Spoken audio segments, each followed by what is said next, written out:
I heard Lenny Kravitz was telling the story about how he has arachnophobia, and he was in his kitchen one morning eating breakfast, and he saw this like big spider on his refrigerator, and he just screamed at the top of his lungs, "I wanna get away!"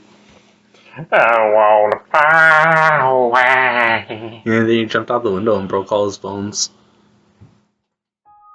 I said I didn't want to tell this joke, and I said not hit the record button. And the worst mistake Ryan ever made was he listened to me. But that's what makes it truly regrettable. Yeah, I agree with you. So welcome back. Today we're in spooky territory. Ooh, what's this? You hear the sound, the ambience, the noises. Remember when I said I had no pride and no shame? Yeah. I have all pride and more shame. More shame than you know what to do with. Yeah, you're right. So I ruined this. You ruin everything. Yeah. This is my talent. So who's the guy with the bag on his head? So I guess you could say that the whole Nintendo about a week ago, roughly a week ago, was they released a video just called "Who is Emio?" and they had it on all their social media platforms. And they had just no hints, no nothing, no title for a game, no anything like that. Just creepy, just genuinely like creepy 20-second little. I don't know if you want to call it a trailer, just like a hint, like a sneak teaser. Yeah. And it kind of sparked this, not really debate, but like this interest that I've had for a while that I wanted to bring to everyone. They didn't know how to do it, so it's kind of perfect the way it's all lined up. That this started by just a simple concept, because I think it's, and we're going to get into this, simple is king. I think overly complicated is not. But I don't know what we could properly name this, but I think a good motif to go with is just terror versus horror, like you said. Okay. I enjoy the feeling I get from certain games, and I have not played many of them, mind you, but when a game has you along for the ride and then it decides it's going to do a left turn moment, works much better in something like Metroid Dread, not in something like Pokemon, where it's so predictable that there's a bad guy. Oh, it's not creepy, it's just like, oh, you're doing that thing where you double cross and whatnot. But getting off topic a little bit, sorry. My point is that for like the duration of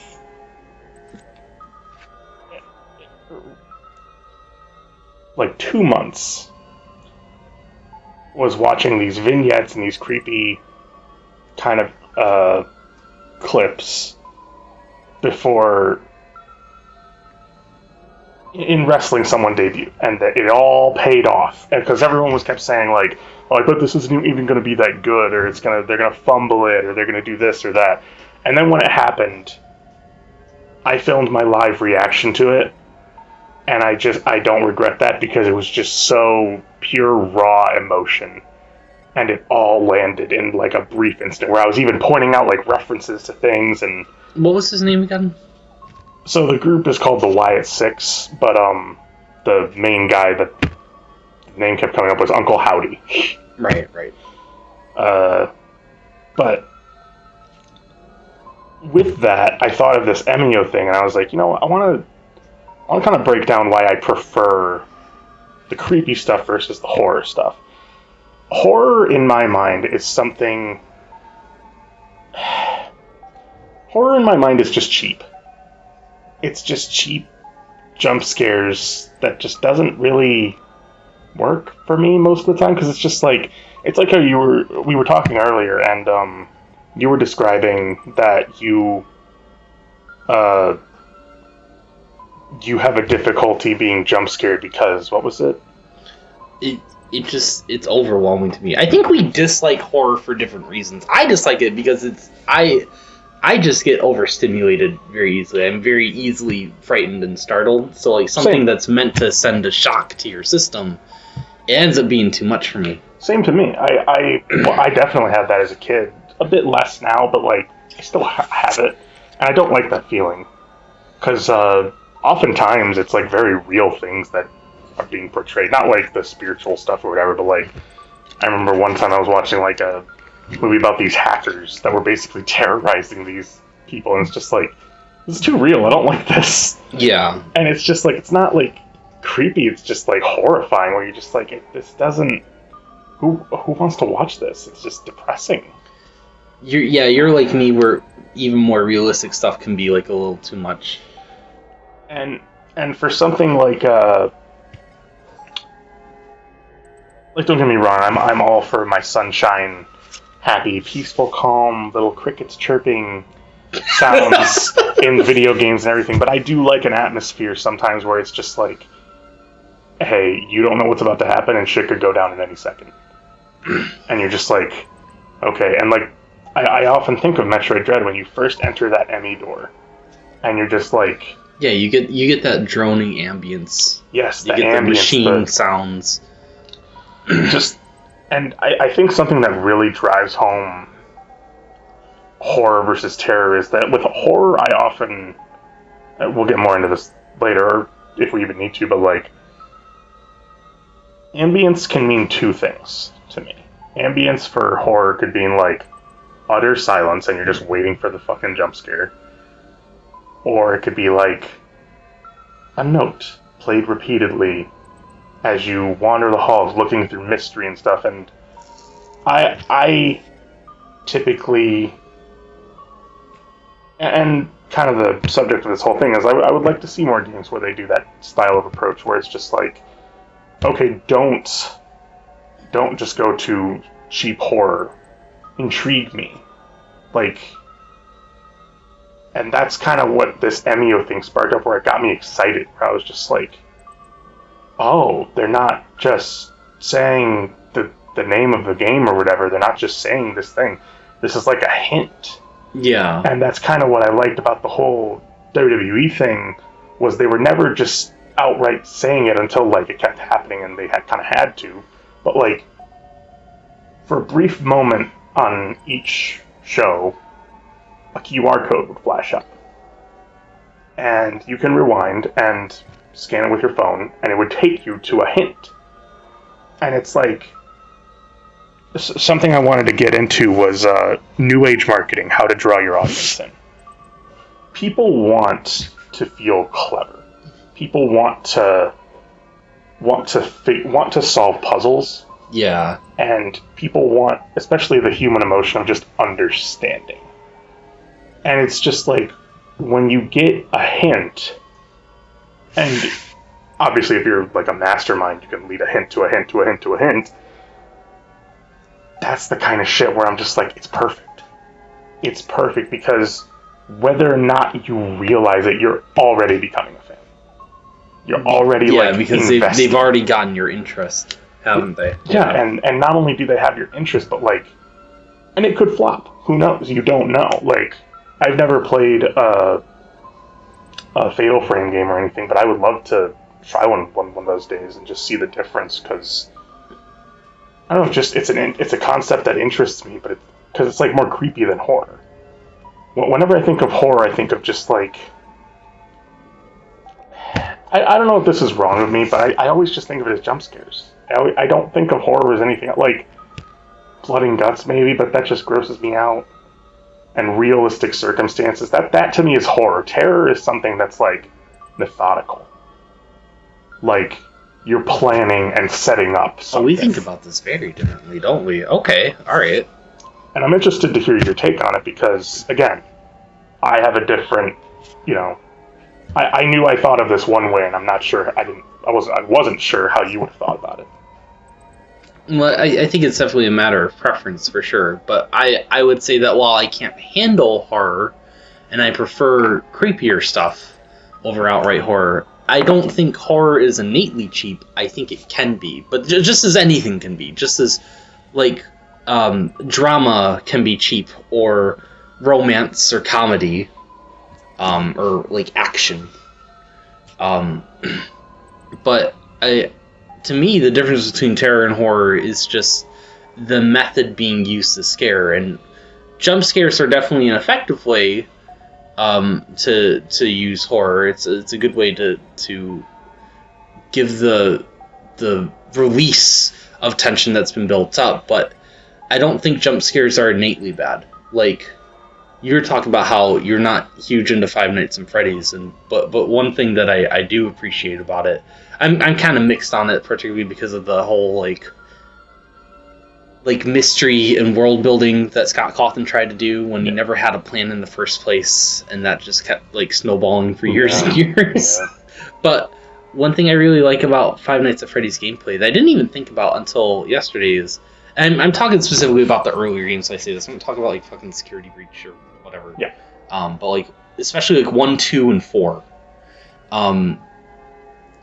If I remember correctly, every single time you get jump scared in those games, that immediately ends the run. Yep. You get jump scared once, and it's just a game over. And to me, that's really cool, because it's like, okay, we gotcha. All right, now you can take a break, come back when you're ready to do a new run. There are some games where that's different. Like FNAF 3, you have like some guys that'll jump scare you, but then one specific animatronic will end the game. But isn't there something where it's like you just restart the day? Or you just restart? Yeah. If you get jump scared, if you don't make it to 6 a.m., you just restart that day. Okay, I thought it was like, the way you were making it sound, I thought it was like restart the whole... No. You could if you wanted to. I guess that'd be a hard mode, but like a Nuzlocke type thing. But I think, like, to me, like, those jump scares aren't cheap, because the whole time you're playing, the tension's building up. I think a jump scare is okay when the tension has been built up well enough. See, but I'm like you, where once I get that one jump scare, I have to walk away from the game for 20 minutes. Oh, for sure, I do too. And then even after that 20 minutes, I'm like, I don't think I want to play this anymore if I get another one. Like, I'm just like, I don't know. But I don't think they're, like, objectively cheap. I think they're just not for me. Well, I think the problem, my problem with this is that just the horror market, I guess, has become just oversaturated with just cheap jump scares, in my opinion. But like, yeah, especially with film. But yeah, because I'm just so used to seeing those trailers, like, oh, this September, the Halloween season. It's like, all right, like I've seen all these. You know what? You want to talk about cheap jump scares? I was complaining about Famicom Friends Season 2 while we were eating poutine. What did you think about poutine? It's really good. Really good. I'm glad. Poutine, for the uninformed, is a Canadian dish brought to you by Ariel, our only subscriber, who doesn't even comment on our videos anymore, you cheap whore. Oh my God. But it's fries, gravy, and unfried cheese curds. They're not like fried cheese curds you get at fucking Dairy Queen or Culver's. No, it's fucking gobs of cheese. What would you do if there were no fries, but it was fried cheese curds and gravy? Think that would work? I feel like something would be missing. I guess. Would be a little something. I like that there's 3 elements of poutine. It gives it a bit of a robustness. Okay. For being a horribly unhealthy comfort food. But it feels more complex. But I was complaining about, was it Season 2, Episode 4, which is the boss finds love, ? Where the boss gets married to the daughter of Satan. What's her name? It's like Haley or some shit. I haven't watched it. But, like, the little, like, 20-second preview they posted on Adult Swim's YouTube channel, it was just like everyone sitting at a wedding, and that's the very beginning of the episode. So like, you don't know it's a Halloween episode, especially because the shit aired in like May they did it again, where they just didn't air the Halloween episode in October, and they didn't air the Christmas episode. I don't know. but Whatever works for But Pim and Charlie are just talking, sitting down in this wedding, and then 30 seconds in, there's a jump scare. There's no build-up. And it's like, oh, okay, well, you've got my attention now. That was scary. Hold on. All right, shit. All right, okay. Yeah. This is a Halloween episode. Okay, sure. But then there's, like, more cheap jump scares throughout, where, like, it's not built... like, the very last one... Like, it's begging you to react, I guess. The very last one is, like, built up because, like, the whole scene has had some tension, and then there's a fake out. And once there's the fake out, you're like, okay, it's, like, coming. It's coming. Yeah. You expect it more. But, like, the other ones... even besides the first, just feel really cheap because they're just, gotcha. There's no build-up in music. There's no, like, silence. It's just the story is progressing. And I understand Zach and Michael's sense of humor because they've said before, like, I think especially regarding season 1, like, when, like, hands just kind of come at the screen. Yeah. It's like, isn't it funny that, like, you're being scared by, like, this dumb, stupid animated show? Like, isn't that funny in, like, a meta sense? And, like, yeah, but... fuck you, because I just worked a long day at work. Yeah. And I just came home. I'm trying to unwind. And I don't want to see... it's like... And, like, maybe it's not their fault that the episode didn't air in October, right? But, like, I don't care. Yeah. You as the viewer are just digesting I don't care normally. whose fault it is. You wrote the episode that way. I wasn't going to like it no matter what month you aired in anyway. I remember... That's cheap to me. It's when there's no build up and it's a jump scare because we need to jump scare you. It's not a jump scare because we are capping off all of this pressure we've built up in you. Yeah. This is the end. This is climax. Imagine entering a race and then they give you the trophy before the race even starts. Okay, it's kind of cool. It does feel earned.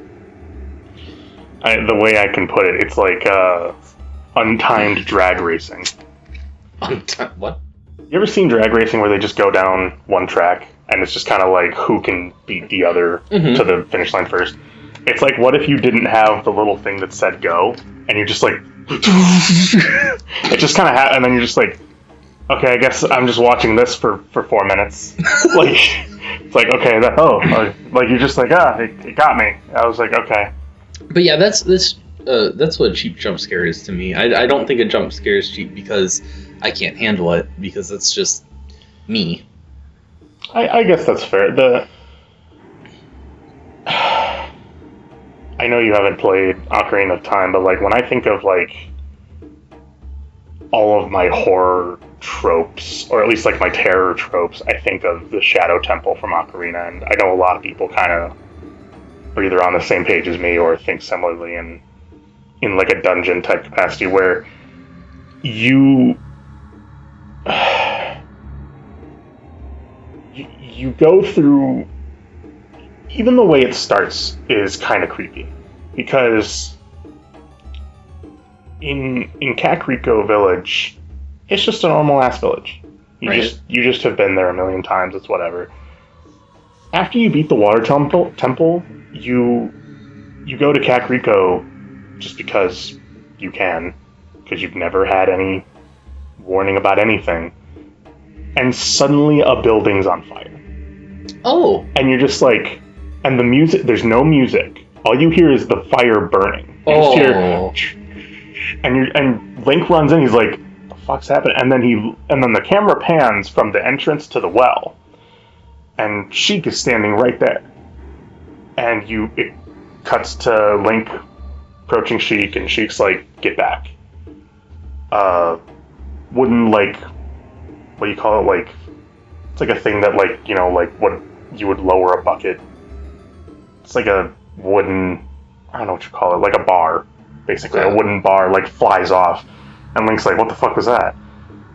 And you're clearly viewing this from the perspective of a monster. It, like, rises out of the well, but you see Sheik, like, look around, prepared to fight, but, like, Sheik doesn't know what to fight. And then you cut back to the regular perspective, and Sheik's just flying all over the fucking place. And you're like, the fuck is happening? and then just cuts to like Sheik just getting fucking thrown and like face planting comically into the dirt, and Link's like, holy fuck, are you okay? And then you see just this shadow come out from the well and go up a mountain and everything, and you're just like, the fuck is this? Like, if you've never fought anything like this type of thing before. And it just escapes, it starts climbing, going around, and eventually it comes to Link, who's just like, you know what, like, I don't know, I'll just raise my sword, prepare for an attack, and Sheik's like, raising the hand, like, hey, wait. And it cuts to black, and all you hear is, like, the comic Link going, like, ah! And you're just like, what? Like, what happened? I've been to this village 100 times, and it never has done that. But, like, that to me is, like, a terror moment where you just, like, because I remember being a kid, and I thought of this really recently, like, once we were thinking, because I was thinking about, like, when was the first moment I was really scared in a game? And I think that was it, because it was just, like, it was so out of left field. Because the game had been so, like, just guiding me everywhere to that point where it's like, go to the water temple, go to the fire temple, go to the forest temple. It's like, okay, I'll go to these places. And then you get there, and you're just like, what is happening? Like, nothing has guided me here. I don't know what's going on. Like, right. Whereas at least if you're going into like the forest temple and like the creepy music starts and you see like the weird rooms, you're like, okay. Yeah, and you see like armored the tone defenses. has been established. This is going to be creepy. Whereas Kakariko, especially when it's somewhere you've already been to, and there is no sign of anything like that happening. Yeah. And it was just such a turnabout for me, because then even if you go into the temple and do like most of the temple, you can't fight the boss unless you get something from your childhood. So you have to go back in time and do the bottom of the well mission and then do the boss, which is two creepy things right in a row, because it's like, okay, the bottom of the well, where this thing just came out of, what was it doing here? Oh my gosh, what's down here? Bones and shit, and it's just like, it's just creepy shit, and it's just like, you're like slowly uncovering like, and this is kind of something they allude to, is like that the Sheikah have kind of been like the shadow soldiers, essentially, of Hyrule. Okay. Where it's like they've done all the dirty work that, like, it's kind of like Hyrule is this place that's fair and logical, and it's like, yeah, but they also have the Sheikah, which are torturous human beings that they have hired that will interrogate enemies of the land to do things, and it's just like you slowly uncover that, like, oh, this isn't all what I thought it was. Like, this is actually pretty fucking dark.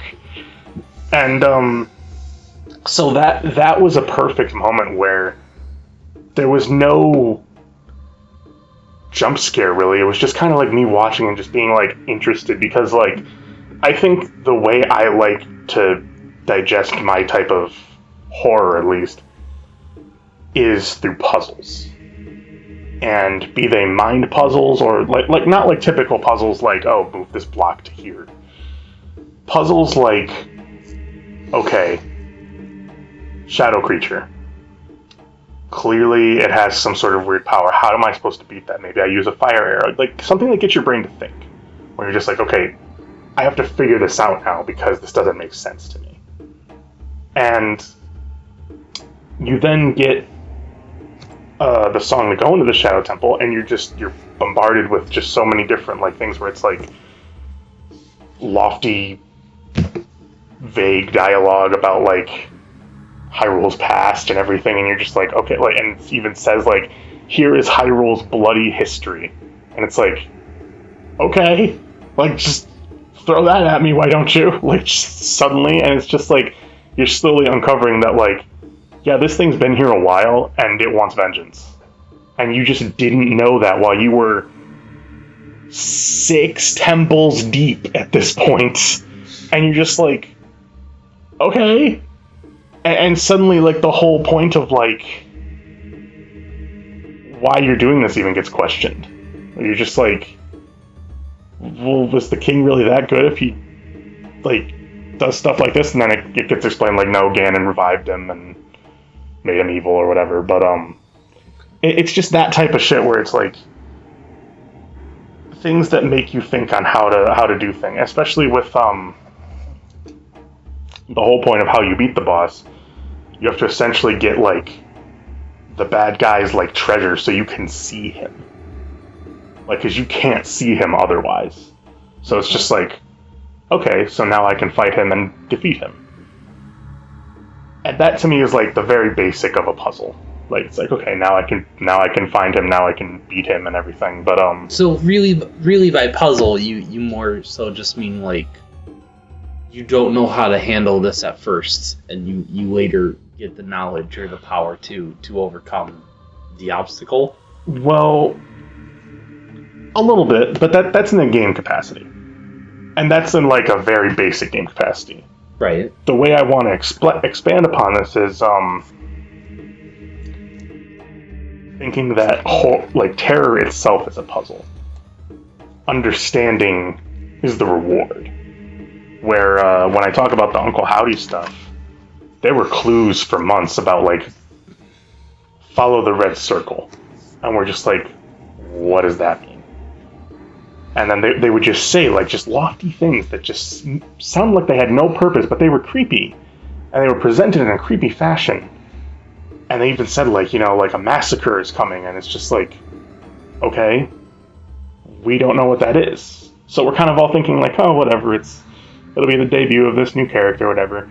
And then on the day that it happens, they show someone, like, just blood against the wall.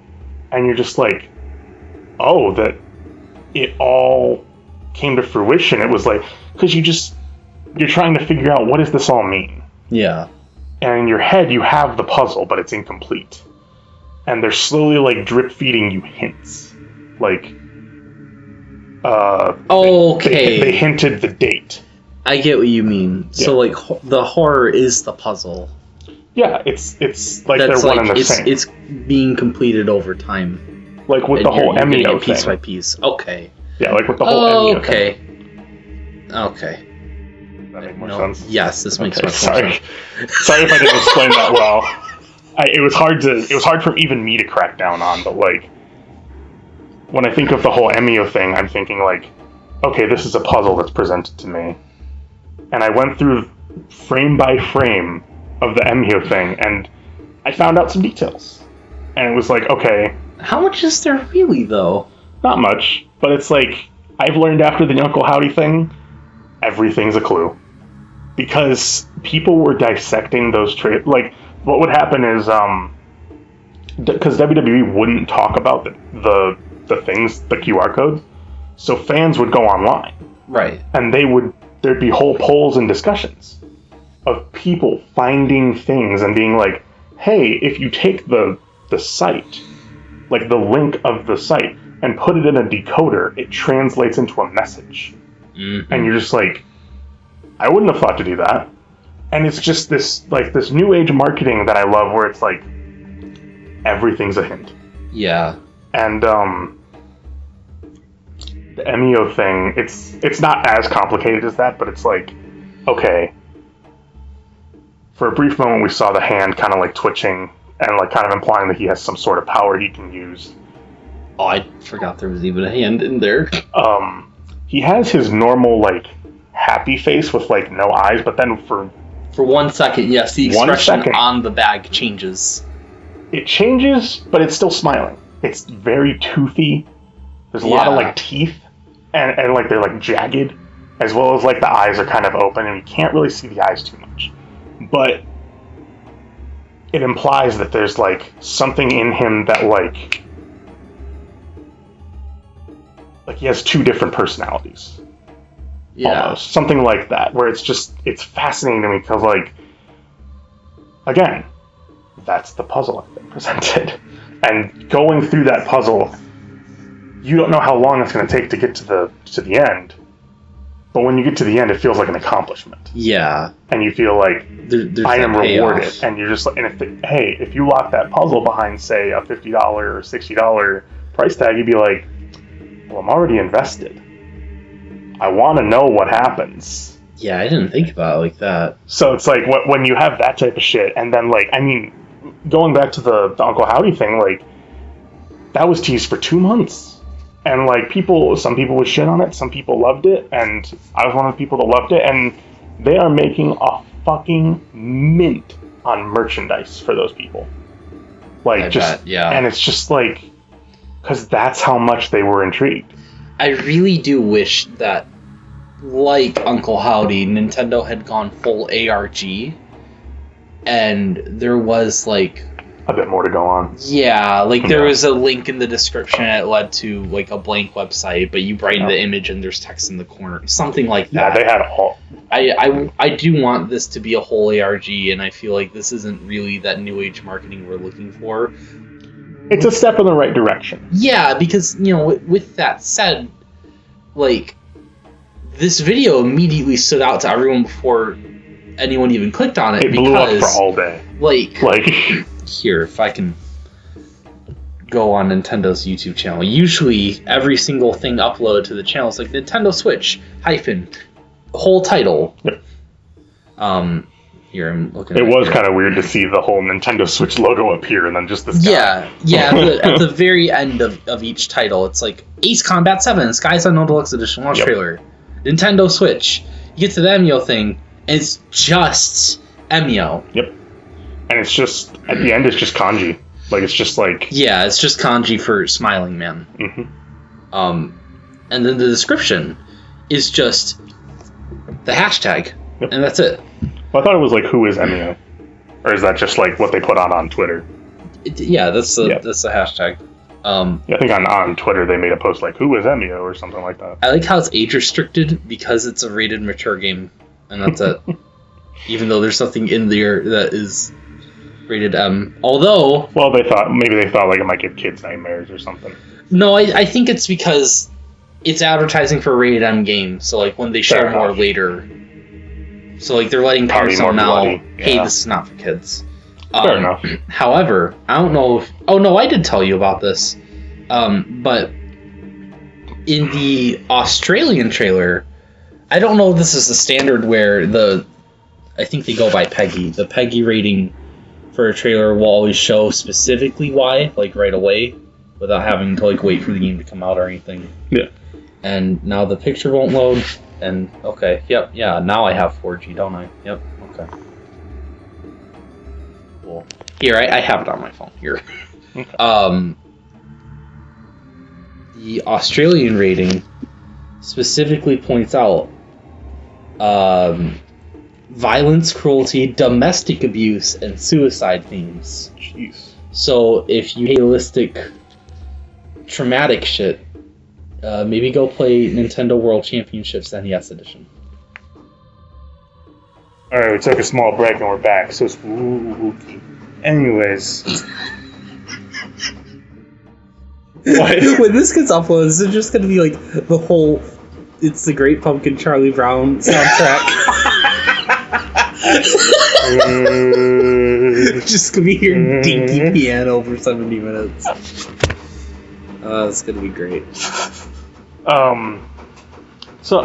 wanted to get into the environmental storytelling bit, and you were a bit not sure what I meant along this line. I don't know what you mean about anything. So environmental storytelling, I guess this specifically is in reference to gaming. I often think like, okay, again, I think of that puzzle of terror, where it's like, okay, you walk into a room, there's all this blood on the wall or something. You're like, okay, how did that get there? Yeah. You obviously assume someone has been killed. How fresh is it? How is it? How dry is it? Or whatever. But then you see like, say it's like Metroid Dread or something, which I don't think they had anything like this, but it's like, say like, along a wall of blood, there's just like a robotic hand. And you're like, okay, that hints at the end. That's the type of stuff where I'm just like, that's environmental storytelling, where it's like, hey, look out for something like this. Yeah. Because this is the thing that's going to lead to your potential demise, where it's like, okay. And it can even lead to like how you beat it, where it's like, in a loud blaring room, it's super clean. There's no blood around there. But it's like, you turn it off, suddenly you hear the thing coming at you, and then you turn it back on, you're going away. And it's just like, that's the type of thing where I'm saying, like, environments can tell a story. And I think it's really like without important. dialogue or cutscenes or like, journal entries. Because oftentimes these creepy moments like to not have dialogue because that adds to the effect. Yeah, because it's letting you acclimate to the silence, kind of get lost in the building anxiety. It's also much easier for just letting the music play, however they want to control the mood and the atmosphere. They want it to be in the palm of their hands so that you don't break the immersion. Right. And because when you break that immersion, it's fucking almost impossible to fix. Only until you reach the end. When you finally get it, then you're just like, oh, okay, maybe I'll have a second playthrough or something like that. Maybe if I'm done with it, I know all the secrets now. But that first playthrough it's the most magical. That's why it was hard for me to get into Dread twice, was because I liked Dread. I really did, but it's like, after that initial surprise, I was just kind of like, okay, now I just kind of see these Emmy rooms as kind of annoying. Well, and that's just me. I didn't hate them. I don't disagree. I actually recently replayed Dread, and I really didn't even get all the way through. I think I liked Metroid more when I hadn't played as many games, and like I still like the franchise, but like it's not that I think any of the games are bad. It's like I feel like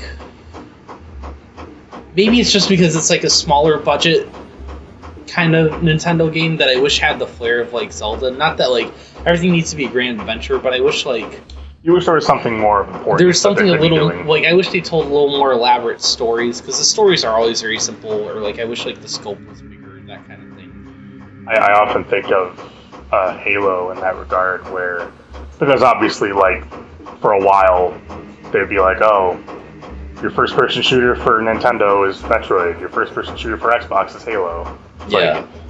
Okay, I can see kind of the similarities there, but Halo is often like a much grander story. Yeah. And often has like things to do with just creepier vibes in general. Yeah. Well, that's kind of what I was getting at. It's like Metroid is at its core a platformer. Yeah. Like it has a very creepy aesthetic, and it's absolutely original. It's part of the series' identity. But the point I was kind of building to is like Nintendo doesn't have its own horror franchise, because the two closest you can get is Luigi's Mansion, where the first tries to scare you more than the second and the third do. Metroid, which isn't really horror, it's more just like occasional moments of tension and dread, and some like creepy music and like that kind of powerlessness you feel at the beginning before getting more upgrades, kind of Zelda style. So that's not really horror. And it's like, okay, Fatal Frame. Nintendo doesn't own it. Okay. Yeah. Eternal Darkness. Yeah. Not third party. I think Nintendo partially owns Eternal Darkness, but it's one game that came out on the GameCube, and like now the rights are in like a weird fuzzy territory, and no one's trying to do anything with it. It came out like 2005. Like what else is there? Like anytime Nintendo advertises horror and it's not Luigi's Mansion baby goes, haha, gotcha, look at it playing with the car in the garage. Look at your Polterpup. I mean, like, Polterpup is my friend, don't get me wrong. No, yeah, but it's like, it's not like terror. Yeah. It's a companion, it's not a...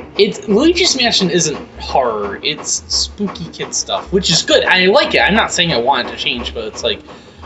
It's the SpongeBob Halloween special.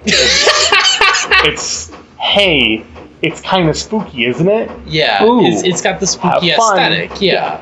But the fact that, this has such strange marketing that Nintendo's going all out on really seems to point to the idea that this is first party. Because this isn't some shit that Nintendo would go out of their way to do for like some indie developer you haven't heard of in Poland, right? or like Capcom. Like Capcom's gonna do their own thing, but they're not gonna have Nintendo do it on Nintendo's YouTube and Nintendo's Twitter. You know what I mean? And I bring this up, this part specifically, because there's been this widespread belief now that different news sites just keep running with. That this is from Bloober Team, who's worked on Layers of Fear, The Medium. They're working currently on like the Silent Hill 2 remake.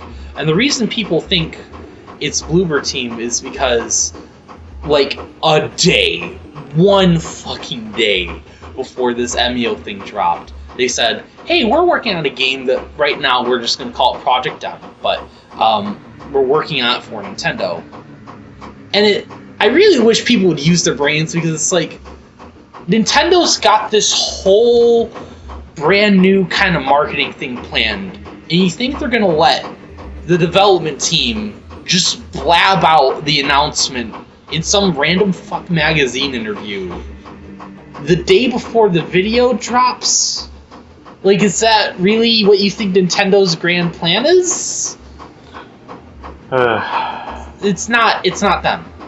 It's not them. It could be not third party. I'll say, like, it's going to be a Nintendo-owned IP for sure. Of course. But it might be like how, Intelligent Systems makes Fire Emblem and Paper Mario, but Nintendo doesn't own Intelligent Systems, or they don't own Monolith Soft or whatever. It might not be made in-house, but it's Nintendo-owned property. The blaring thing that screams first party, to me at least, is that there was no company logo other than Nintendo Switch, which is obviously Nintendo.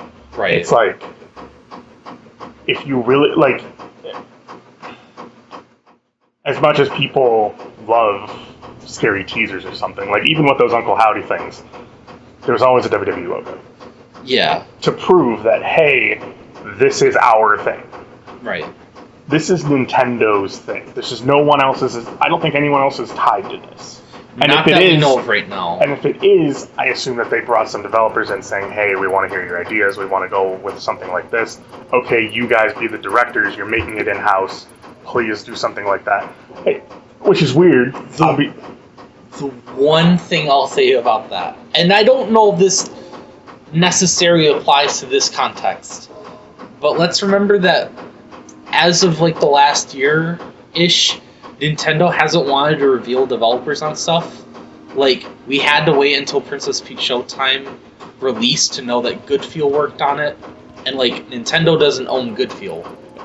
So that could also be part of it here. Could be. It could be that they commissioned some sort of company to say, hey, we have an idea for a horror game. We want you guys to make it. Yeah. And we'll do the marketing for it. You guys make the game. Yeah. It's just, it could be like that. But it's like, this right now is something where I'm like, Nintendo could go very much just to the nines with this. Because, and I mean, especially in the early, I don't know, like, at the beginning of the millennium, at the beginning of the 2000s, it's like, okay, Nintendo, everyone has this conception like, oh, Nintendo's just for kids. Yeah. And it's like he gets a little more, I don't want to say adult, a little more mature in like a teen way with like Zelda and Metroid. And then but it never goes everything else that. Is like, yeah, 6-year-olds. And so this could be kind of their foray into being like, well, why don't we try something safe, something smart? Oh, what do adults like? Okay, most adults like something, horror themed. Most adults like things like that. And I don't know, just the marketing of this, the way this was marketed reminded me so much of, because full disclosure, this is not the first time that WWE did the Uncle Howdy thing. They did it back in 2022. Okay. And it was huge then. They did it for, I think, a month before they just revealed the guy. But they did it again this time, and this time people were way more pumped about it. But, like, with the whole scenario, I think it's just kind of like Nintendo looking at what other people are putting out and being like, okay, let's take the viral marketing to heart. What's trending? This thing is trending. Okay, what else is trending? QR codes? Okay, that's trending. Why don't we do something in the style of creepy, fantastical, horror game. Again, super safe, because they didn't put all their eggs in one basket. They didn't say coming so-and-so. They didn't say that. Yeah, we don't even know when we're getting more info. Exactly. It's like they didn't tease it in a direct. They just published a thing. Oh, yeah, I didn't want to bring that up, too. I'm really glad this wasn't in the direct. Yes. Because if it was in the direct, you know it would have been overshadowed by everything else. And for those wondering what the fucking sound is, my mom decided to do laundry. Spooky! Hopefully you don't hear it. Hopefully I can minimize that on the mic. But it should be fine. Ever since my stepsister got stuck in the washing machine, she's been scared. It's amazing. No, just cancel. No, just cancel the show. It's amazing how many kids can fit in a dryer. Tumble dry.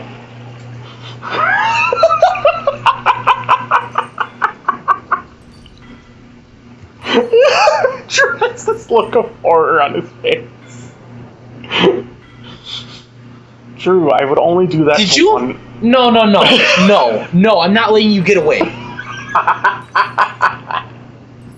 You heard what I said, and you know what the joke is, and then you said, I don't even want to say it. Kids? Yeah. Well, they're small. They're compact. Right, dude.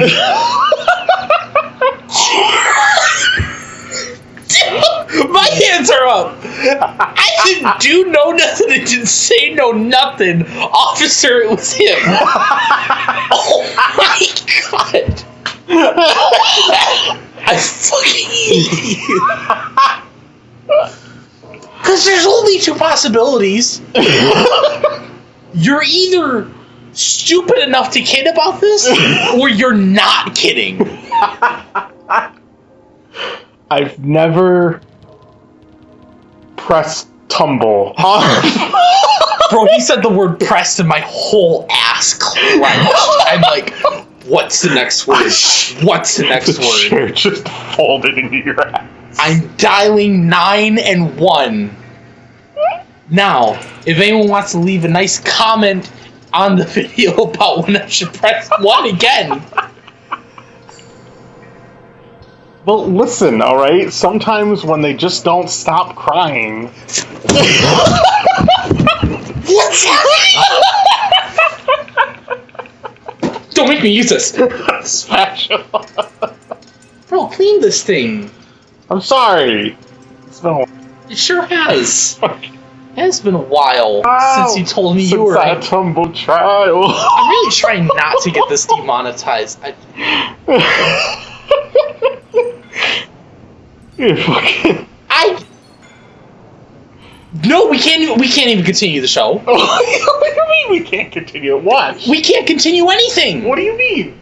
We can't continue the channel Why? because of what you just said. What did I say? What? Do I have to explain why what you said is the worst thing I've ever heard? Why? You don't know why I'm freaking out. Go on. You really don't. Oh my god. Just Okay. say your words, Are you Magic fucking Man. kidding me? The joke with the stepsister Yes. in the fucking washer Yeah. is that she's stuck. Yes. And you have to get me out, step bro. Yeah. And it's like why do I have to do it? It's like the beginning of a... Of porno. Okay. So when you take that scenario and you change it from... Washer to dryer. No! When you change it from someone who's... Oh, a child. Yes! Oh, that's not what I was referring to, Drew. That's not what I was I was referring to putting a child in the dryer and then pressing tumble on it.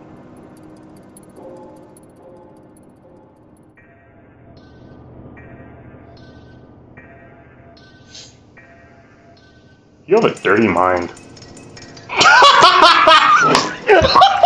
Oh my gosh, he actually threw something at me. That's glorious.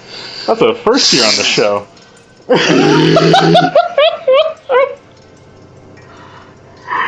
Poor A&W bottle. I'm going to kill America. Don't say that. Oh! Don't fucking. Oh! So now we have standards. We've always had standards. Just when I decide.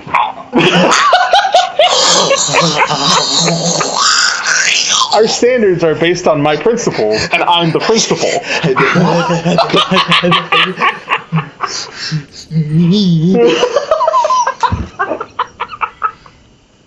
It's okay, Drew.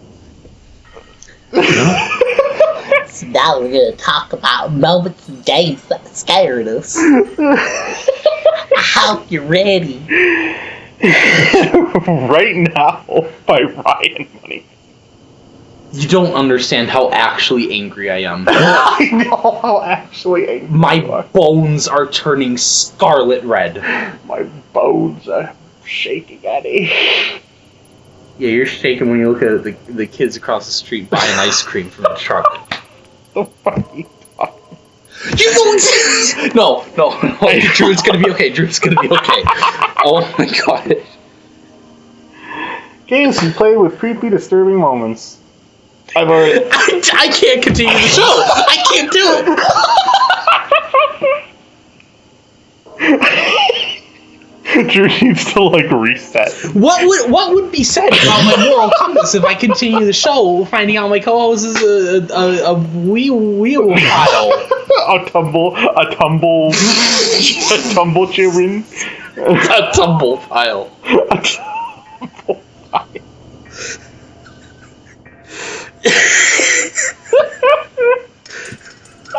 Do a barrel roll, little Timmy.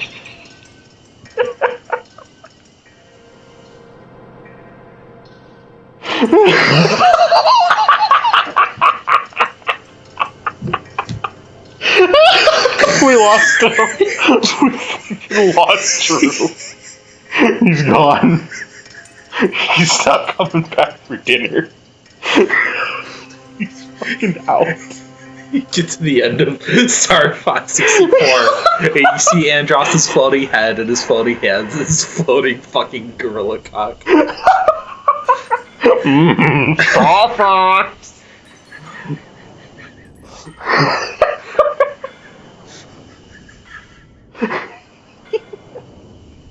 Are you okay, Drew? As you can see from the tears rolling down my soft, gentle cheeks. Sure. Why not? Oh gosh. Not the Timmy Taker aware. Not the Timmy Tumble Dry. Not the Jimmy Timmy Tumble Hour.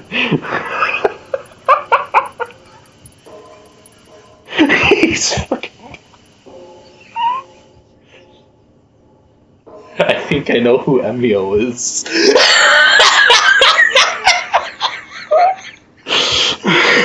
His stomach hurts. The real Emio was the friends we made along the way. The friends you made. All the ones in the first grade. The friends I tumbled along the way. Oh gosh. So I played Ocarina.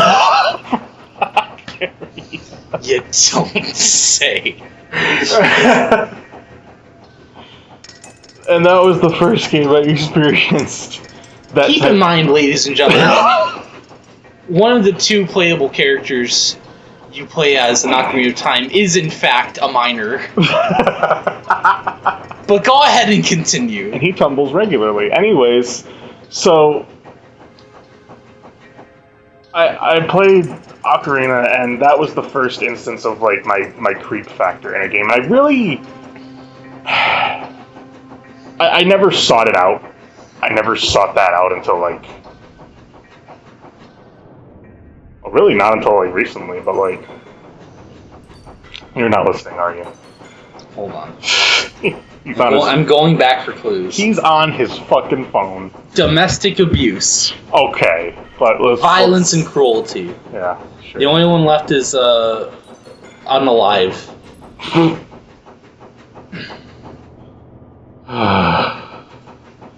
You are making this way longer than it needs to be.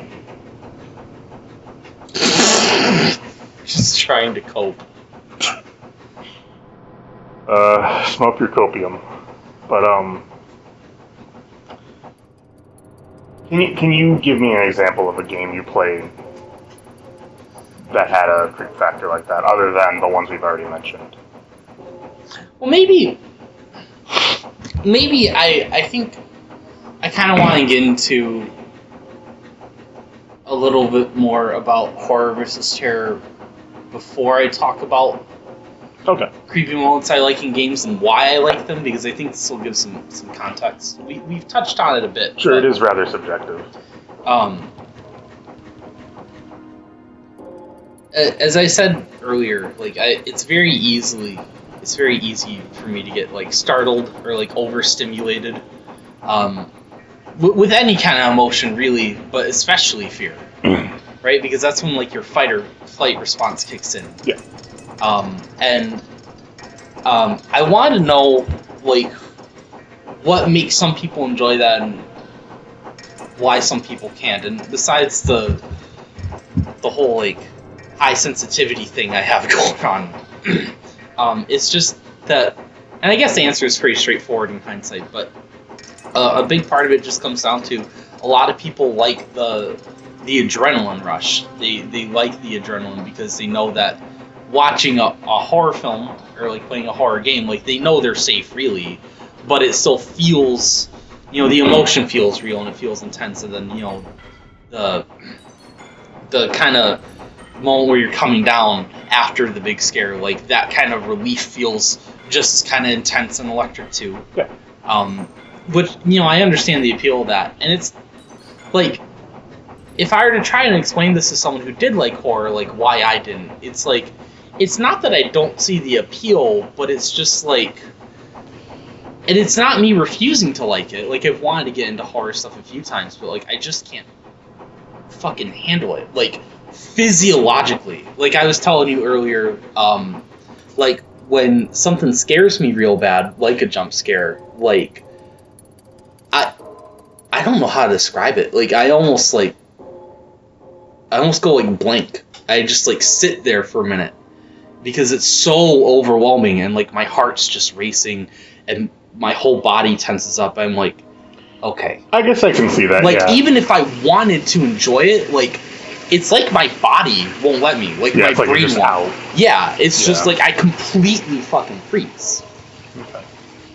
I Yeah, was- it's kind of like what they talk about in like a post reaction type thing, where it's like you take a minute to process what just happened. Yeah. Let's put it this way. Like, I was talking to my friend at work, and like, just as a joke, like, he just dropped something heavy on the ground. And then he just kind of turns to me with this kind of like blank expression. He's like, "What, Drew?" And he just like walks closer to me and like puts my back up against the wall. It's just a joke, and I've known this guy for over a year, and like I trust him, and we're friends, and we joke around all the time. It's not like I thought, oh, he's gonna kill me now, and I never should have trusted him in the first place, and I don't know what's going on, and I need to go get help. It's just loud sound, weird behavior, Drew's brain shuts down, and he can't do anything about it. So how the fuck do you think I'm gonna feel watching Alien or Smile? Like, there's a lot of like horror movies that I want to watch. Yeah. I've had a DVD copy of The Shining for a long time now, and I don't know that I'll ever be able to get around to watching it. Yeah, and that movie has a lot of startups and slowdowns as far as like the horror. Yeah, and like I everything. want to watch like all these other legendary movies like Alien and The Thing and The Exorcist. Like, maybe The Exorcist, maybe I could handle, but the others, like, I don't know that I could, even though they look really cool to me. And these are just like classic movies where you've seen like the clips of them 100 times, but it doesn't stop being creepy. It doesn't stop being what it is. But especially once you watch the whole movie and like you're getting immersed in the atmosphere and you get the whole build up, this is a bit off topic, but I have that weird moment with very rarely during like moments where characters are caught, like kind of like red-handed, where it's like say someone's like cheating in a movie, and then someone gets caught, and there's that awkward moment where there's no music, and they're just like, you can see the betrayal on their face, and I just turn away. I'm like, I can't deal with it. Oh, you get that like that cringe, that like secondhand embarrassment. Yes, and it's so like severe where I just like I can't watch this. I have to leave. Well, you're like me then, I think, where because it's not that I'm like you're just like you have a lot of empathy, like you absorb emotions really easily. Like I wouldn't want to put myself in that position, but also I feel for that person. Yeah, so Yeah. very empathetic, and it's just like do you find that like when you're in a room where like there's a fight, you get more worked up about it even if you're not a part of it, or like when someone embarrasses themselves, you really feel that like that cringe. Yeah. Right. Yeah. So you're like me, where like that's what empathy is like you just like I don't know how else, but like you absorb emotions more. They affect you more. Well, you're just empathetic more to just your environment. Yeah. Just to what's happening around you, and if you create an uncomfortable environment, you become uncomfortable. Yeah, and some people are just affected by that less. And I was doing some reading, because I have a book that touches a bit into that about like the good and bad parts of being like highly empathetic and highly sensitive. So I was reading that for like some explanations on this, and none of them really touched into like fear or horror or anything, but it gave me enough to go off of that. Yep, I completely forgot what I was gonna say. That's fine. but we get it. We get the basic point. That wait, no, I forgot again. How did I forget it again? Emotions, mind, book, read. Nope. Okay. Hot dog, cupcake, smoothie. Sometimes when I lose sight of things, I think of trigger words. No, that's a good way to go about it, but I just don't remember. The reason why I can tell you I still definitely can't get into horror, at least films. I've never played an outright horror game, which we'll get into later, but I watched a movie that like some people may not even really call a horror film. Yesterday, to prep for this, I watched Under the Skin, which is, I don't know if you've heard of this, it's a 2013 sci-fi kind of horror film, where there is famously no jump scares. I would argue it's not really a jump scare though, it's just like one scene where like something sudden happens and like you hear the music sting. But it's not really like a jump scare. It sure fucking got me bad though. This movie has no jump scares, but it's meant to unnerve you. It stars Scarlett Johansson, and she is an alien that feeds by having sex with men. And they never really show any sex. I mean, there's like nudity, but like it's always implied. When she lures someone in, like she'll like take the guy into the room, and like when they enter the room, it's just like complete black past the door frame, and then the characters walk in like this really alien, creepy music. These like horribly dissonant string instruments are playing, and like she's just walking, trailing them. The guy's like taking off his clothes. And then each victim, like, she's, like, walking past... They're just in a black void. Yeah. There's, like, nothing. And then the guy is, like, walking further and further into the ground in this, like, black liquid. It's, like, enveloping him. Yeah, and, like, the Scarlet is just... She just keeps walking. Like, there's nothing that she's going into. And, that's not spoiling anything, because it happens a few times, and there's a little more to it, but that's really the whole premise, is like she's completely alien, and like when she's picking up guys, she's able to like, oh yeah, so like where are you from? Haha, like do you live alone? Yeah, like, you know, you think I'm pretty? But as soon as like she has to go with the next guy, like maybe that pickup didn't work, her facial expression just completely goes fucking blank. It's such a good fucking performance. I can't really even explain to you why this movie got me so bad. I mean, anyone who watches it agrees that, like, it's a very good performance, it's very creepy, the music's great, the visuals are great, but I found it so deeply unnerving. I guess, like, I was just kind of in shock about, like, what is this thing that clearly looks like a person and clearly isn't? Yeah. Like, she doesn't talk to people in her free time. She doesn't eat. It's just, she's doing her thing. So I know exactly what you're talking about. And it's because of the Uncle Howdy stuff that I know exactly what you're talking about, because oftentimes this is portrayed through, like, I think of, like, the psycho killer or something who, like, he has, like, a demented way of the view of the world or everything, and he just wants vengeance or something. But when that's quiet, and you don't know what someone is capable of, you don't know what's going on, and the mystery is, like you said, where it's like, you want to say it's human, but it's not. Yeah. It's to be human is to be flawed, is to be shy, is to be awkward and stuff, but then you clearly see a face turn.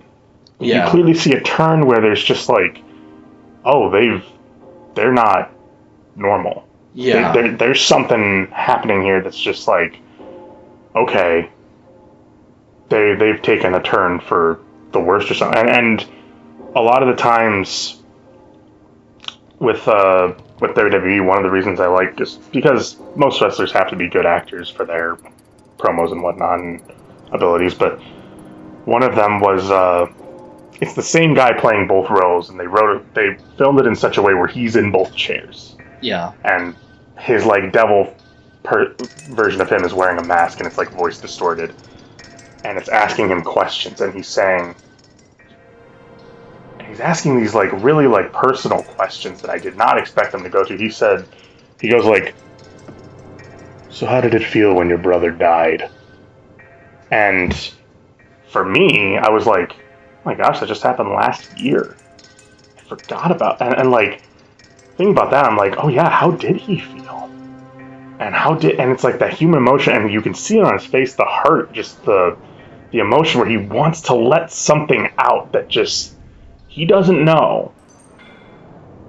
But you know it's not normal. You know that it's like lost potential. Where you're just like, what can happen to someone who loses what they love? What can happen to someone who just decides they don't want to act the way other people do? It's like, well, we consider that person less than human. We typically lose our empathy for them, even though we try to empathize with them and say, like, oh, that person's like me. It's like, you're not a serial killer. Yeah, You don't have that innate sense of loss, of just something in you that makes you human. Well, that's part of something that I found particularly terrifying about Under the Skin was the big kind of like hook that happens halfway through the movie is the alien has an encounter with a person that, like, I really don't even know why. A lot of the movie kind of goes unexplained, and I like it for that. Yeah. It builds that kind of again filling in you fill mystery in the blanks. Yeah. But there's something about the encounter with this guy while she's just doing her thing again, talking to him, getting him to come back with her and go into the void.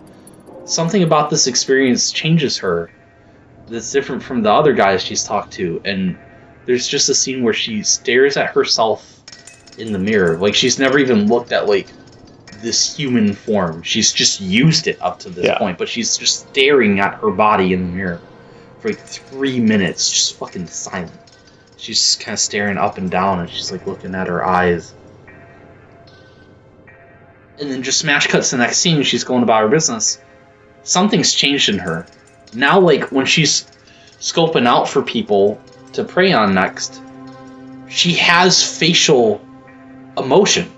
She looks like concerned about something, like, all the time. Like, what am I doing here? Yeah. And the idea that, like, you've seen what this monster is capable of and how uncaring it was. She? What is this thing? Yeah. And now it's acting more like a person. Like, it's having some change of character when you didn't really even know what this thing's character or motivation was in the beginning. that filled me with a horrible sense of dread, which is weird because you think it'd be the other way around when someone starts acting less human. No, now it's acting more human, and it's like for no reason. Because I think it's because it's because of the mystery. Yeah, it's because you don't know what's happening or why. It's because you imagine like I said, the reason something's creepy to us is because we don't understand it. Yeah. When you look at that room like the void, like, because it's always that theory of, why are you afraid of the dark? I'm not afraid of the dark. You're afraid of what may be in it. You're afraid of the potential. You're afraid that you can't see, therefore there's no registered information. There's nothing in the, like, if all the lights were turned off in here, I know for a fact I would bump into something. And as many times as I've been in this room, I know for a fact I'd bump into something, be it a wall or a table or something, and it's just like that unregistered information that, like, I don't have my full memory of, even though I know this is my room. It's just the fact that, like, I never know if I'm going to turn my shoulder and something visible will be there. Yeah. Something that wasn't there before, something that could change me forever. And so it's kind of like that, where I think with why that scared you more is kind of because it's like this thing from the void that is obviously comfortable there. It's come out, and it's getting better at its disguise. And you're just like, well, I wouldn't want to meet that. Like, I wouldn't want to be deceived. I wouldn't want to be... Because, again, and the way I describe it is, creepy is always, to me at least, something that's more real.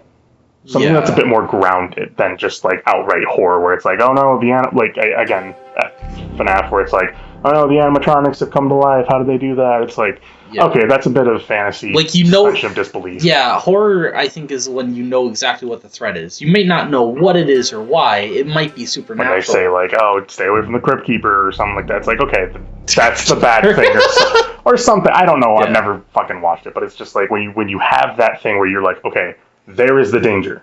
The ghost is the danger. Right. Stay the fuck away from it. Yeah. When you feel close to where you're like, I can kind of understand it. Like the Emmy thing, where it's like something happened in these machines where they initially were designed for research, and just doing all these things, and then they just became corrupted. Like the horror of the Emmys is they're chasing you down. They're fast. They're ruthless. They're ruthless, and you know exactly how they're going to kill you with a big giant needle in your face. I think sorry, just to say, like, I think kind of like an unspoken thing about it too is that they're very human-like. Yeah. And they have kind uncanny. of like, and they have like a horror-esque like way of moving. Right. And they just kind of very like Poltergeist. Yeah. Or Exorcist. I mean, where like the girl's body is contorting. Yeah. And the terror, the creepiness is like, why are these things behaving the way they are? Did someone set them up for this? What's going on? How is the new one going to... Like, when you go into a new Emmy zone, each Emmy has a new power. It behaves differently. It can hunt you down differently. Yeah. And you're always not going to have the tool you need to deal with that the first time you go through. Yeah. So that's where the terror is. It's the mystery of, how am I going to deal with this new threat? Why is it happening? That's what terror is. Terror is the missing information. I think horror is the dangerous information that you do have by the very end of it. I think another reason that Under the Skin got me so fucking bad is as someone who has been deathly afraid for years to get out into the dating scene and is afraid of just general like vulnerability. This movie definitely has a like beware who you date type feel to it. Yeah, it's very much she's a sexual predator. Yeah. I mean, like, very blatantly, just not in like the more unfortunate human context. Yeah. And that theme goes places, which makes it even worse than it initially is. It's very like, because to me, I don't know, there's something like, I know this is kind of like getting like really weird and personal, but No, to me, I mean, this is how there's creepy stuff something is. there's something very kind of, I hesitate to say the word sacred. There's something very emotional to me about sex, because at least for someone like me, right, like, I'm not interested in flings. I'm not interested in one night stands. It's something I want to reserve for someone that I am like dating for a long time. Like, can I put my trust in you? Are we gonna get along? Can we have like a whole relationship? How vulnerable can I be around you? Can I show you my emotions? Can I show you my body? So sex is a very personal, intense human experience, and the idea that someone would take advantage of you at your most vulnerable. To me, what I envision as the most vulnerable human is willing to let themselves be, and then that's when they get taken. Like, that's horrifying, and obviously there's real life implications. Yeah. But to see it in this extra supernatural way with like the haunting soundtrack and just being in a fucking black void, it's fucking horrible. Yeah. The whole reason I brought up this movie and, you know, me watching it, because I wanted to talk about this shit, is like, again, like, some people may not even consider this a horror film. There's not any horror scenes like fucking Paranormal Activity or like Alien or whatever. But I mean, it's definitely kind of like a horror film, and this was so intense for me. Something about its premise and its music and its acting hit me so hard that I wish I were fucking kidding about this. I was like, remember that when I said, like, when I get scared, I get like frozen up? There were a couple times where I had to pause throughout that movie, and I was just like sitting there in the dark and just like staring at the wall. Oh, great. And like, I couldn't even think. It was like I was scared so bad, someone hit the reset button on me. Yep. And I just had to like regain my senses. I'd like walk around the house, I'd like pet my cat, and I'd turn on a couple lights. Yeah, you have to get back to being comfortable. My own body, like, yep, I'm here, I'm not dreaming, I'm okay. No one else is in the house with me. By the time I got to the end of the movie, because the end hit me really bad in a certain way, I was just not okay. Like, I don't know how else to put it. I just wasn't okay. And I didn't feel okay for 2 whole hours. Like, I was just like, okay, yeah, it's like 2 a.m. All right, I gotta try and go to sleep. I could not fucking sleep until like 4 or 5. I couldn't do it. Like, my heart wouldn't even stop racing, because I just kept thinking about how much the themes of the movie haunted me. Yeah. Can you imagine what would happen if I was just like, yeah, let's watch Alien? Yeah. If I can't handle Under the Skin, I can't watch a real horror film. I think, and with that said, Under the Skin is like 10 out of 10. it sounds like a really good concept movie. And I will say something that you're touching on that I actually am kind of thankful that you brought up, because it kind of helped me think about it a bit better and how to explain it. When it comes to horror versus terror, I think of horror as like, horror movies, the threat is very simple. This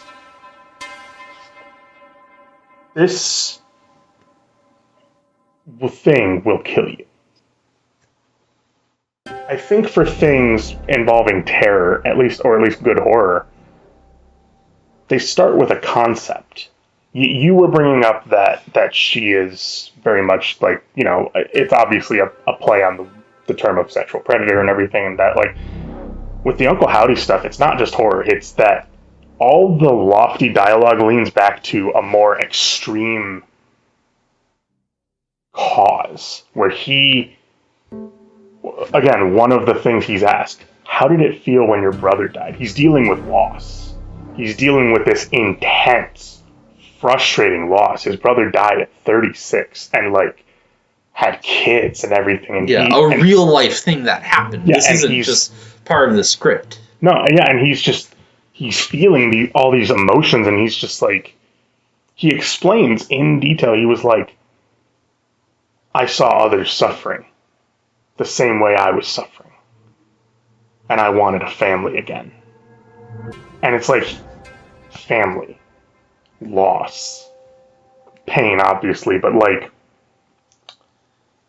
the whole antithesis of it is the rebirth. And that's what makes these things creepy, is that a lot of the whole teases of the Uncle Howdy thing, where he was constantly saying, I can't wait for you to see what we've become. Because he sees it as beautiful. Right. And it's like, through his twisted perspective. Through his mind, he sees this whole concept as like, we've rebuilt, we're back, we're all together again. And then, but he's also saying, a massacre is coming. Right. And you guys are just gonna you guys are gonna love it. And it's just like, it's that dissonance. Yeah, it's that human thing where you're like, you relate to him, you like, well, we've all lost someone. But is this the right way to go about it? And it's just like, obviously he's feeling pain. He puts on the mask because he feels better. He feels safer when he's not showing his face. Yeah. He feels like he can be someone he's not. Same with all these other people. And it's just like, he says he gave them a home. And he even has like backstory on them too, where he's just like, I found this one all alone in a ditch, betrayed by their family. And I found this one was so loyal, but everyone kept throwing stones at him. And it's just like, all these little touches that put so much emphasis on, and plus he puts a lot of emphasis on, do you believe in us? And I think one of the quotes, because they had like it's also interactive media too, where it has like, you would press buttons to say like, do you believe in the cause? And if you push like no, you get a jump scare. But if you push yes, he says, you don't really, do you? Or something like that, where he's still doubting us. But it's a whole disconnect and a whole reconnect thing where it's just like, I think the better version of horror is concepts that come to life versus creatures that are kind of concept-ish a little bit, like just kind of, they're just inherently creatures. scary because they look or act a certain way. Because they'll get you. Like, yeah. Horror will kill you. Terror will frighten you. Yeah, it'll unnerve you. It'll confuse you. It'll make you anxious. And it'll make you want to figure out, like, why. Yeah. Because you need more information because you feel like you can do something about it. Yeah. And that's the type of thing where I look at all these different, like, horror tactics being used nowadays, and I'm just like, there's just so much that I wish I could express that it's just hard to put into words because they're all concepts. They're all concepts that, like, I can say, okay, there's family, there's sexual predatorism, there's all these, there's millions. Yeah. But it's like, it's based on what we find horrifying. What? Nothing. You rolled your eyes. No, it's nothing. Okay. But there's all these things that are just horrifying and terrible. Try her again. So help me God. But that's what Under the Skin was really about. That void she was taking. Tryers. You just farted in glee. Stop! I had to stop you somehow. Anyways, so I would really like you to cut that out of the show. I'll think about it. But What she thinks! Aren't you the best friend worldwide? Worldwide. But so no, I'm putting you in timeout. I'll do it. I'll 5 minutes with your dick in your ass. Shantae says sweet dreams, you sick fuck. I don't. Every time we record, I have to tell myself the whole time, yep, I'm gonna pretend to like this guy. I'm gonna pretend like our friendship for 6 going on 7 years has meant actually anything. It doesn't. It never has. It never will. Tell everyone you farted live on the podcast. Go ahead. If we had 5,000 subscribers, Would you do the same thing? Probably. In the same gentle, carefree cadence? Probably. Why? Because that's just me. But what if I'm not okay with it? Then you need to establish that beforehand. This already happened before. This already happened on the show before, and I told you I didn't like it, and now you're doing it again. Okay, then I'll cut it out, and I'm sorry. He announces farts live on stream, and he puts kids in tumble dryers. Is this who you want? As your president?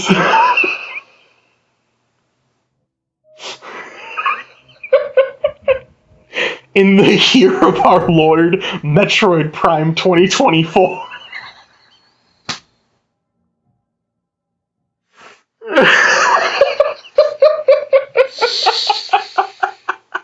Breathe in for 4. Hold for 4. Breathe through ass. Exhale through sphincter.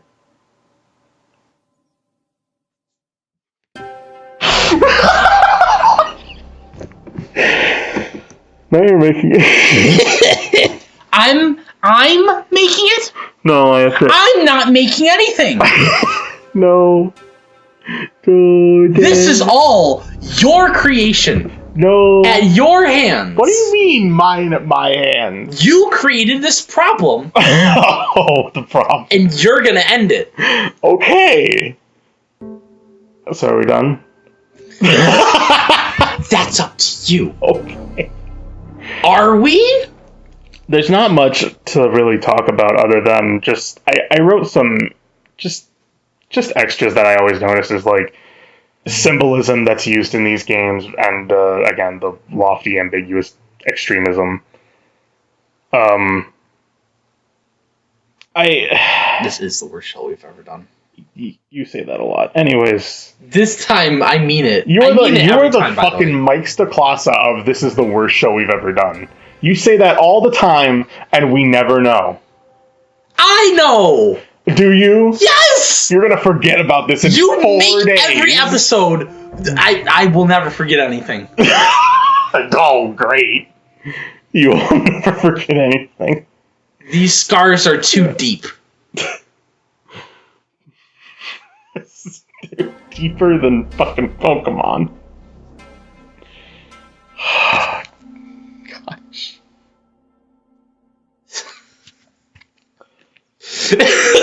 So, Oh, I'm so deeply hurt as a person. thank you. Anyways. Thank you.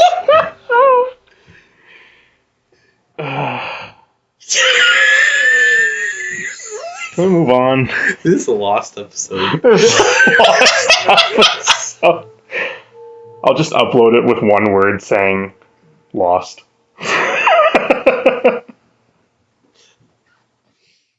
And it's just like it's like that that's I've been watching too much SpongeBob. It's like that SpongeBob episode where he's just like looking for the criminal but he doesn't know it's him.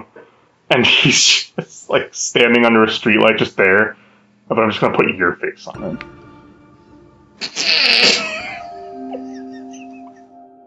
I have grocery shopping to do.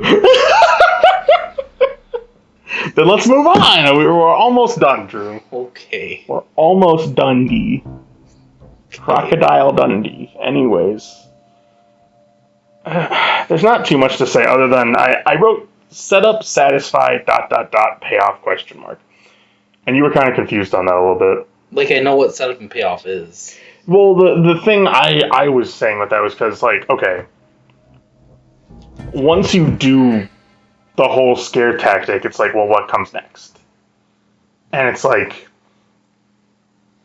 with a movie like the one you watched, that sounds to me like a one-off movie.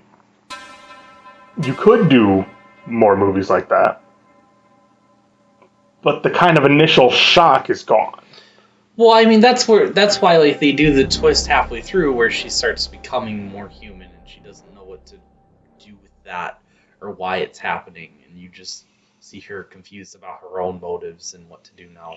So the twist in that insular story is halfway through. This isn't some fucking Marvel franchise they run into the ground with 19 sequels. No, but I think of it along the terms of like gaming. And so, like... So you don't mean, like, where the twist going to be in this one game. You mean, like, if they wanted to make sequels. If you wanted to make sequels, how long Okay. how long are you planning for this? How long can you prolong it? Because, like, I think, in my opinion, good horror is a puzzle that takes a lot of time to solve. And it doesn't have to be, like, Marvel-esque, but it could be, like, 3 games. And granted, that's a lot for any developer, but, like... For sure. To maintain an artistic vision like that, but it's just like, I think that's the problem with why I can't get into many horror games, is because a lot of the games are just kind of like one and dones. It's like there's no, even if I'm really interested in one horror game, which I've never really been too interested, it's like, okay, well there's this one concept I like, and then there's a bunch of others that just don't really jive with me. So, like, you mean, like, if you're going to play Silent Hill, like, you'll play one, and that's kind of it. Kind of, yeah, where it's just like, okay, here's what I really like. Like, I think of PT, where it's like, okay, PT, what a great concept or something, and then you're just like, nothing else. Well, like, yeah. Well, I think a lot of...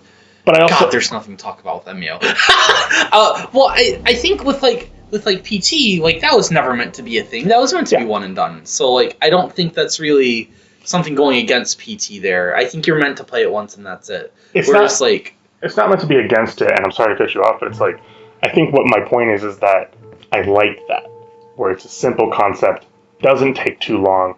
You don't need these things to be 50 hours long. Make something that can be done in maybe a year or so. Make something that's not too long, has a lot of interesting concepts that you can shove in and have set up, and then who knows, you could run with it, you could have them pay off, it could be a one and done. My problem is that, like, a lot of these games, because games are so big, and, well, a lot of the reason is because the gaming market's been so big, it has to be big. I wish things were simpler, because these simple concepts have very simple ways of going about them. It's like, okay, well, terror. You deal with the terror, you either run from it or you embrace it or whatever. And for me, a lot of these games are just kind of too much. Like, they focus too much on, like, okay, well, this thing's gonna scare you, or this thing's gonna, well, we have this thing, but we also have this thing on the back burner, but it's weaker. It's like... What do you mean? Like a concept, like, I think of things like Resident Evil, where it's like, I want to play a Resident Evil game, but it's like, there's the initial horror of, you're in this creepy mansion and stuff, and there's these things that are trying to kill you, obviously. But then there's also, like, a story that, like, I have to somehow take in as I'm being chased. And it's like, when I'm running through a corridor, I'm not absorbing anything. I want to absorb my surroundings and, like, try and piece together the clues. I don't get anything from the chase other than, okay, I guess I'm holding up on the direction pad now. Like, it's a weird complaint to me, because I think at least any, like, horror game worth its salt, like, those things are separated intentionally. Like, you get time to acclimate to the environment and get your world building. I guess. And then to get your kind of attention, now here's like a horror sequence. And then you go back to, it's like hills and valleys, it's ups and downs. Okay. That's fair. Again, I have not played a Resident Evil, so I'm not sure. But, like, that's the way it seems to me. Yeah, no, they build up the story in between when you're getting scared. And that's the way to do a horror game, too, is you can't be... No human being... Your body can't even allow it. Like, constant terror. You get scared, and then... Oh, wait, okay, we're relaxed now. I can catch my breath. Oh, wait, tension's building again. It's going up and down and up and down. Okay. We should both play horror games sometime. I guess, but this is all to say this conversation kind of started because the concept of horror is interesting, but it's never been a super selling point for, I think, either of us. We always kind of lean more towards the more adventure style game where it's like, hey, let's do some platforming, let's do some soft challenges or something, and it's just like... Yeah, like the closest I've gotten to a horror game is like Omori, but I wouldn't even call Omori a horror game. It's a turn-based RPG where there are horror elements that complement the gameplay and the story. I would probably say like, gosh, what would I even say is like the creepiest game I play? I mean, like parts of Halo, where it's like the Flood are infected and you kind of get that weird dread of like, oh gosh, zombies. But like other than that, not really. Yeah, that's more just like creepy moments. Yeah, and, like, exactly. action stuff. Yeah. That's why I say I like creepy moments versus just straight up horror games, because it's like with horror games, I know that they're gonna scare me, and I kind of just avoid that in general. Yeah. It's like I don't know. I just don't welcome that feeling. I think you're like me, where like clearly his under the skin showed me. I don't need anything to absolutely terrify me, because if you give me a creepy concept and creepy like directing and creepy imagery, my imagination will paralyze me as it is. Yeah. And that's enough for me. It does make me wonder. I mean, if I had to guess, and there's nothing to go off of, but if I had to guess, this game looks to be like a typical horror game where it's not just terror, it is horror. Things are going to surprise you. It's going to be a loud sting, you know? Very, very eloquent phrasing, Drew. Well, the thing is, like, But and this is the perfect way I can put it, is I was anticipating that Uncle Howdy thing for 2 months. And I was fully expecting it to be like kind of like a one and done deal, like an homage to what the other character used to do before he passed away. And then they did it, and it was like, it felt like Act 1. But like, not just Act 1, it felt like the first in a series, where it's just like, once the debut happens, it's like, close the book. yeah, That could be a movie. That could be a game right there, where it's like you have all these clues, like a detective type game, where you get all these clues, you get the reveal, next game. Now we're dealing with the same problem, but now we know about it. yeah, And it's like, I think it's just because like with all these other games, like you're in control of the camera, and that kind of can break immersion, where it's like you're bound to want to explore outside your limits, and you're bound to want to control things beyond what the game developer clearly wants you to feel. It's Yeah. kind of harder.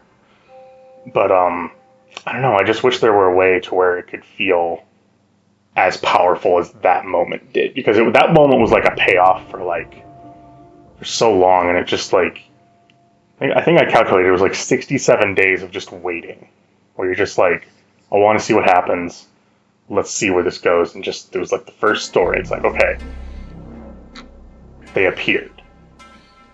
Finally they appeared, and they caused a lot of damage. Now where do we go from here? And now the character is like explaining why he had his motives. So it's like, okay, well, that's the next step to go. I don't know, it just feels like such a... Well, I guess let's put it this way: when you posted all the like bullet points, so that like I could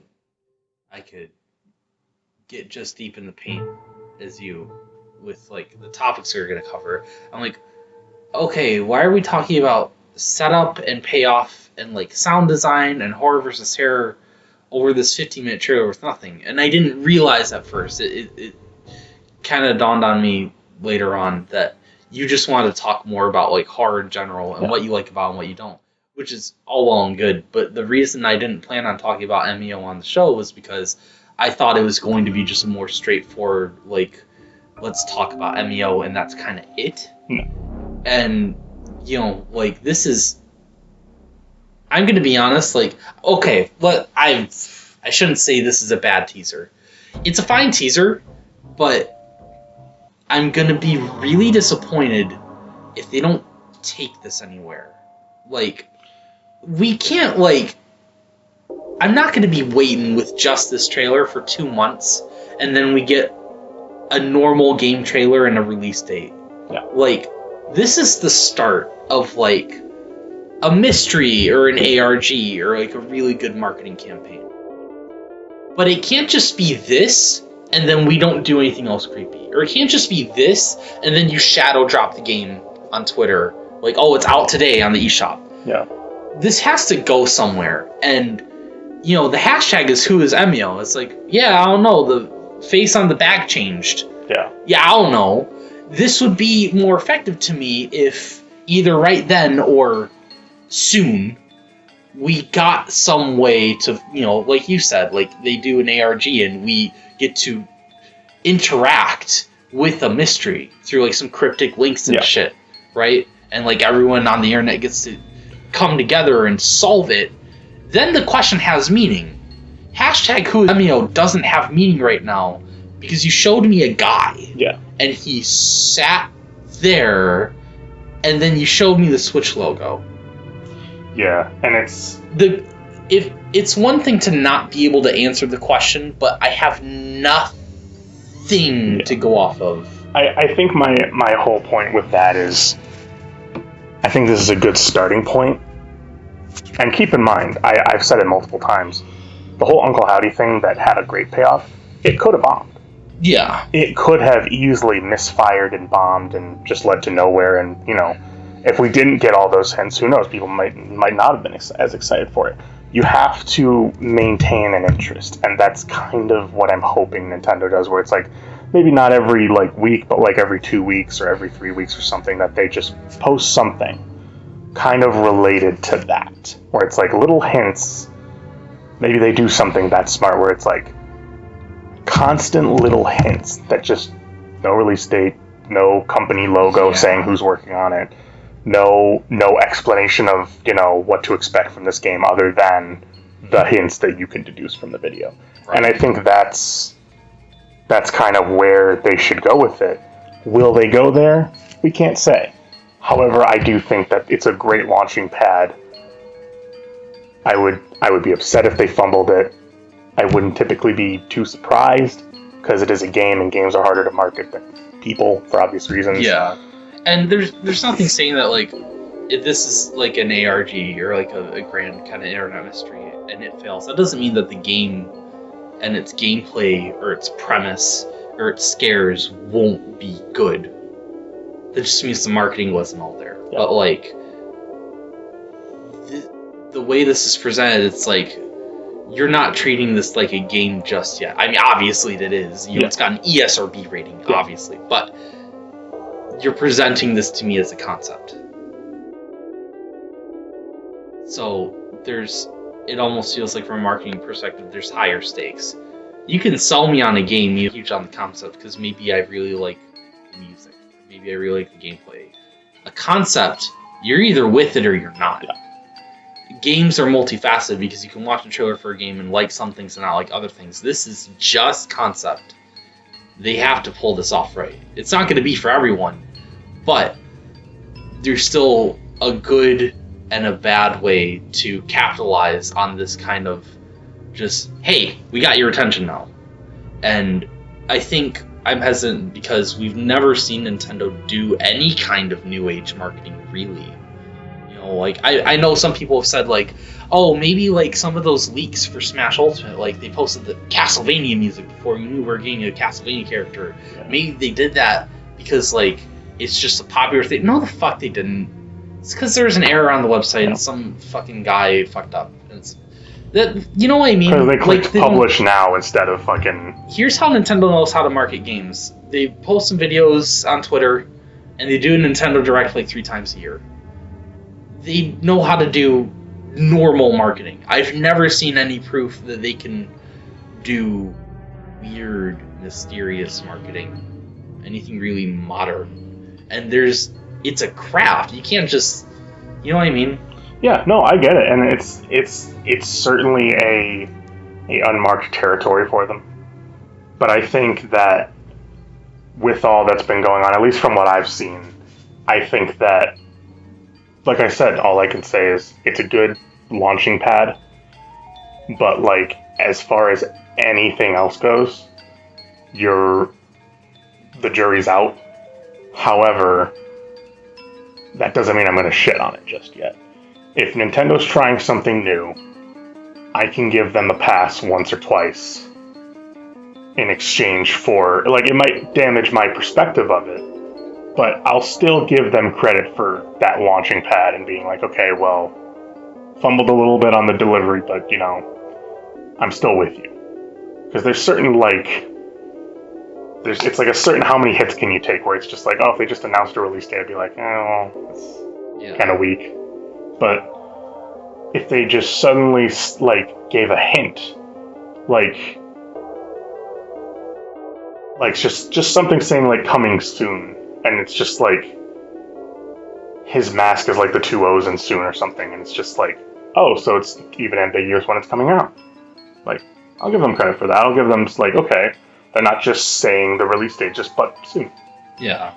Like it's all in how creative they can make it, and right now they are. Again, it wasn't a super curveball. It was just enough to stir the pot, get people talking. They can either choose to go softer or harder into the concept. I say harder because I think that would appeal to more people. Softer, obviously, is not what we would want, but I think that would be a great idea for them. And honestly, it would be great to have another just concept turned into whatever they're planning. I would be interested in seeing it. So Yeah. I don't know. That's kind of all I have to say on it. But like, as far as that goes, wow, we talked longer than I thought. Yeah. But we tend to do that. But I just think that overall, I'm not super excited, but I'm hopeful. So there's that. Well, I mean, the real catch here is, I mean, we talked for not a very long time, but obviously this is a prelude to our discussion on Nintendo World Championships NES Edition, which is